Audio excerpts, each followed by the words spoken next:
So look, this is not great, but it happens. The CDC reports the divorce rate in the U.S. is 3.2 per 1,000 people, which seems very low. Wait a second, that makes no sense. Is that per year? I don't know.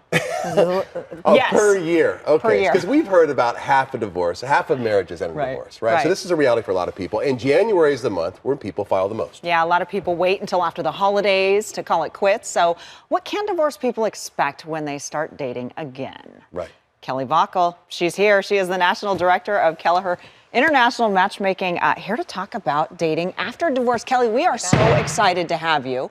This is different for an age group that is going back into the dating scene, especially with all the changes that have happened.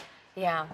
So, Kelleher Matchmaking, it really serves not only to introduce people as they get back into the market, but we serve as coaches. So it certainly is a big part of what we do is to help people figure out how to put their best foot forward when this unfortunate situation happens in the transition, to make sure that they're set up for success to build a new life. So is there hope out there? Maybe there are people who've been divorced for a year or so and they're finally getting their feet back underneath them again and thinking, maybe I do want to find another partner. How do you put your best foot forward?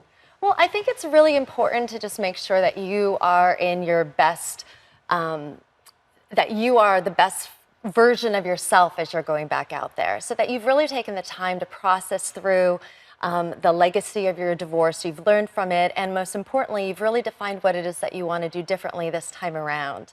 It's also just making sure that you yourself are in the best shape of your life, and you've gotten involved with activities and such that have made you a whole person. You're talking mental and physical, Absolutely. or is that what you're saying, best shape? Yeah, because it's not just about, how can I find the next bigger, brighter thing? It's really about finding yourself first, and then as a secondary component of that, trying to find a partner to share your next years with. Well, dating has changed, I think, for all age groups, right? With all the digital things and all the apps and stuff that's out there. How does that come into play when you're talking about someone that's a divorcee? Well, I think that, there are a lot of different resources now for you to really not just leave it to chance.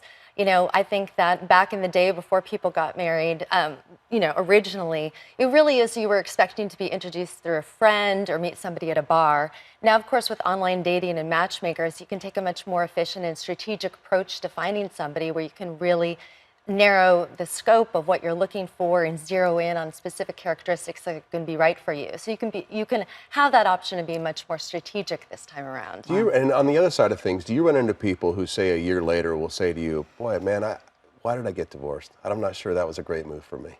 Absolutely. I think that sometimes people have an expectation that it's going to be really easy, that they're going to be able to snap their fingers and find somebody who is everything that their ex was and then some. And it's a little bit more challenging than that, because I think that when people reemerge into the market, and it's particularly in their 50s and 60s, they have a really well-honed idea of what they want. They're very, very specific.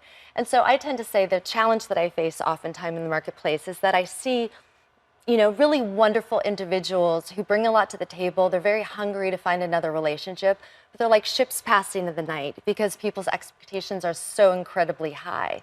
So part of what we do is our coaching process is to just make sure that they really narrow in on the things that are truly important, recognizing that we're all aging, none of us are perfect, and that we really focus on the things that are going to truly matter to make a long-term compatible relationship. How does Phoenix play in? I mean, how is the Phoenix dating scene any different than anywhere else in the country? It's a bit tough here because people are very, very much focused on the visuals.